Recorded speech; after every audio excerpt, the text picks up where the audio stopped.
Finalmente chegamos ao último dia de um mês para viver. E conforme o pensamento de Karl Bach, que diz, embora ninguém possa voltar e começar do zero outra vez, qualquer um pode começar agora e ter um final inédito. Vamos lá, início do jogo. Neste último mês ficamos a refletir sobre cada mensagem que foi postada aqui nas nossas redes sociais, falando sobre esse um mês para viver, onde a nossa investigação nos levou à seguinte conclusão, de que a nossa vida, a sua vida, ainda não acabou. Se Deus quiser, você vai viver por muitos e muitos meses, anos ou décadas, desfrutando a vida ao máximo, uma vez que você foi transformado para aceitar a pessoa que Deus o criou para ser e sua busca apaixonada por sua realização. Em suma, nessas mensagens, você recebeu um presente extraordinário, sua vida. Tem um chamado exponencial, ser o melhor você que Deus o criou para ser. E seu objetivo é abrir esse presente e usar tudo que lhe foi concedido na busca daquilo que mais importa, amar tanto a Deus quanto as pessoas.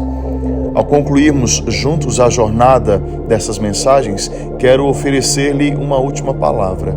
Se eu tivesse como limite apenas uma realização, como essas mensagens, gostaria que fosse acender e restaurar a paixão em sua vida. Se você tivesse apenas um mês para viver, certamente gostaria de desfrutar cada momento como o presente precioso que é, e gostaria de fazer cada segundo valer a pena e ser algo significativo e eterno, algo que cumpra seu propósito nesta terra. A paixão é o combustível para sustentar a longo prazo o estilo de vida de um mês para viver. Nada realmente grande acontece sem paixão. A força motriz por trás de toda obra de arte, toda música comovente, toda obra literária importante, todo drama poderoso, toda arquitetura surpreendente é a paixão. A paixão impele atletas a quebrar recordes, impulsiona cientistas a descobrir cura para doenças. Ela nos leva a compartilhar o amor de Deus de maneiras criativas e inovadoras com aqueles que estão ao nosso redor. A paixão dá vida à vida. Deus deseja que vivamos de maneira apaixonada. Marcos capítulo 12, versículo 30, e aqui nós usaremos a versão da Bíblia, a mensagem, diz o seguinte: portanto, ame o Senhor Deus com toda a sua paixão e oração e inteligência e energia. Fomos criados com a capacidade da paixão porque Deus é um Deus apaixonado e fomos criados à sua imagem. Já ouvimos a ordem, Romanos capítulo 12, versículo 11. Nunca lhes falte o zelo, sejam fervorosos no espírito, sirvam ao Senhor. A expressão sejam fervorosos passa a ideia de que um dia podemos deixar de sê-lo. Se não enfatizarmos essa questão, o estresse e as pressões da vida nos podem roubar a paixão por nossa família, amigos e carreira. Com o objetivo de manter a paixão viva e em crescimento, devemos certificar-nos de alimentá-la com 4 ingredientes principais. O primeiro é o mais importante, o amor. O amor é o alicerce de uma vida apaixonada e com propósitos. O combustível que inflama a paixão no casamento e coloca em ação a produtividade do trabalho é o amor. É ele que nos mantém crescendo em nosso relacionamento com Deus. Nenhuma obrigação ou obediência legalista, mas é o amor. E se você não se sentir tão apaixonado pelo Senhor quanto era antes, se não tiver o fervor espiritual que um dia teve, será preciso voltar a realizar as coisas que fazia quando então se apaixonou por Deus. O que você fazia? Passava tempo com Ele? Estava muito animado com sua Bíblia e ansioso por aprender o que significa amar a Deus? Você contava a todo mundo o que estava acontecendo em sua vida? Dizia a seus amigos o que Deus estava fazendo em você?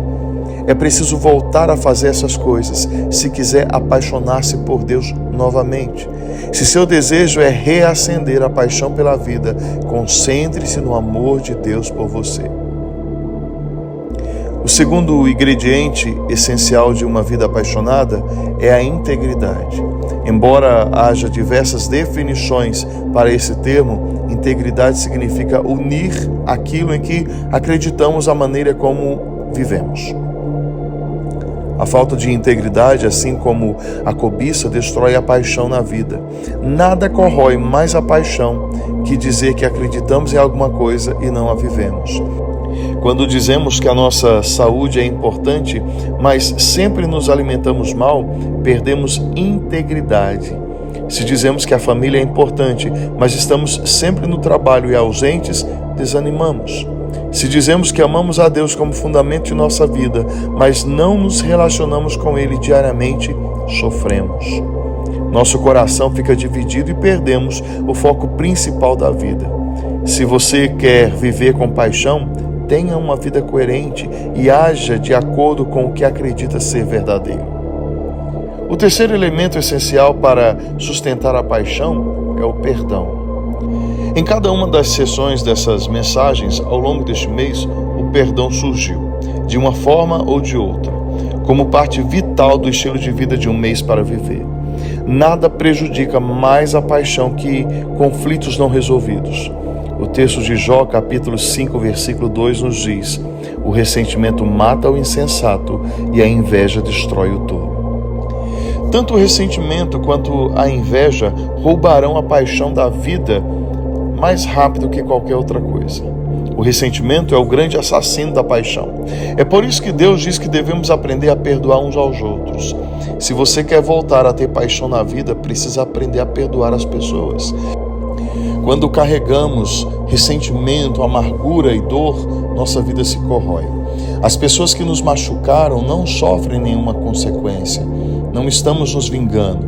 Essas emoções negativas simplesmente nos ferem e extraem a paixão de nossa vida. Jesus é o grande exemplo para nós aqui.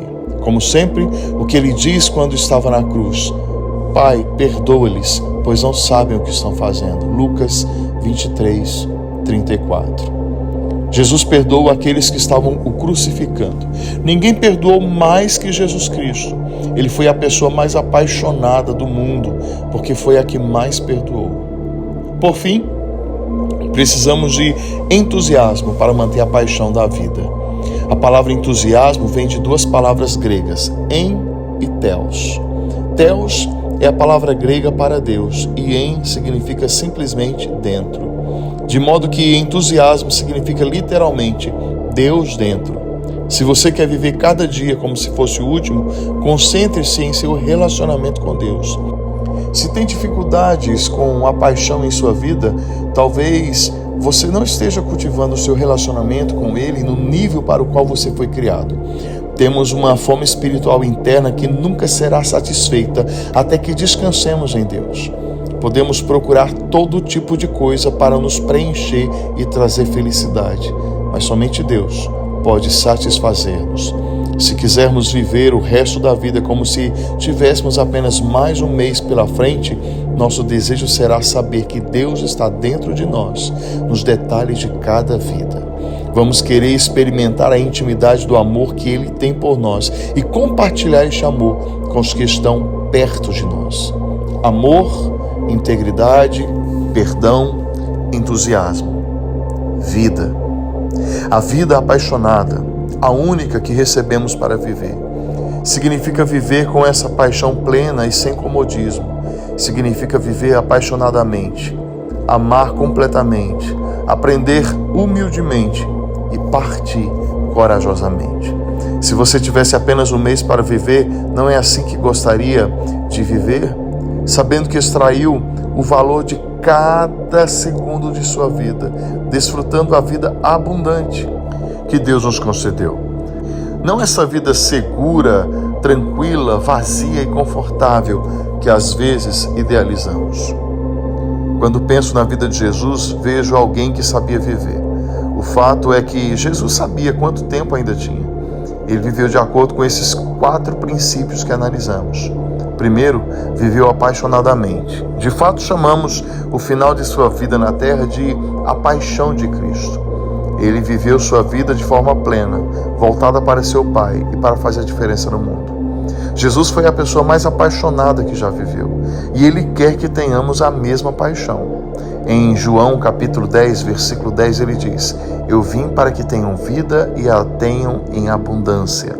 Jesus quer que tenhamos a vida plena que Ele tem para nós. Outra coisa que precisamos levar em consideração é que Jesus também amou completamente. Lemos em João 13:1: sabendo Jesus que havia chegado o tempo em que deixaria este mundo e iria para o Pai, tendo amado os seus que estavam no mundo, amou-os até o fim. Portanto, pense comigo, o que Jesus fez quando Ele soube quanto tempo de vida Ele tinha aqui no mundo? Ele amou completamente aqueles que o cercavam. Concentrou-se nos relacionamentos mais importantes, a relação com seus discípulos. Podemos seguir o exemplo de Cristo quando nos concentramos com energia nos relacionamentos mais importantes de nossa vida. O terceiro princípio da vida de Jesus é a humildade. Jesus foi nosso maior exemplo de humildade. Lemos em Filipenses 2:8 que ele humilhou-se a si mesmo e foi obediente até a morte e morte de cruz. Jesus era Deus e ainda assim humilhou-se a si mesmo, revestindo-se de carne humana e tornando-se um de nós para que pudéssemos conhecer a Deus. O quarto princípio é partir corajosamente. E mais uma vez, Jesus é o nosso maior exemplo, uma vez que deixou um legado eterno na terra. Ele abriu mão com coragem e voltou para seu Pai. Estava pronto para ir. Lucas 9:51 nos diz: aproximando-se o tempo em que seria levado para os céus, Jesus partiu resolutamente em direção a Jerusalém. Jesus foi para a cruz com coragem, foi resoluto em sua decisão de ir para a cruz por causa de seu amor por nós. Podemos também deixar um legado de coragem na terra e passar nossos dias em algo que vai durar mais do que nós. O grande desafio da nossa vida hoje, tanto para você quanto para mim, é vivermos intencionalmente de modo que não tenhamos arrependimentos. Oro para que, quando você e eu chegarmos ao nosso último dia na terra, tenhamos a certeza de ter vivido de maneira completa a vida para a qual fomos criados. Um dos mistérios da vida é que nenhum de nós sabe quando vai morrer, mas nossa morte é um fato. Os dias do homem estão determinados. Tu decretastes o número de seus meses. Jó capítulo 14, versículo 5. Se estivermos dispostos a aceitar isso e a confiar a Deus o ponto final de nosso tempo na terra, poderemos concentrar-nos em como vamos preencher o traço entre o ano de nosso nascimento e o ano da nossa morte. Podemos transformar esse traço numa incrível aventura de descoberta, alegria e contentamento significativo. Podemos simplesmente viver. Minha esperança é que as mensagens ao longo deste mês de setembro tenham mudado sua vida, que o tenha feito pensar no significado de viver apaixonadamente e com propósito. Minha oração por você é que Deus venha a usar tudo o que há de verdadeiro nessas mensagens para inspirá-lo a atingir um novo nível de vida. Meu desafio a você é viver cada dia como se tivesse apenas um mês para viver.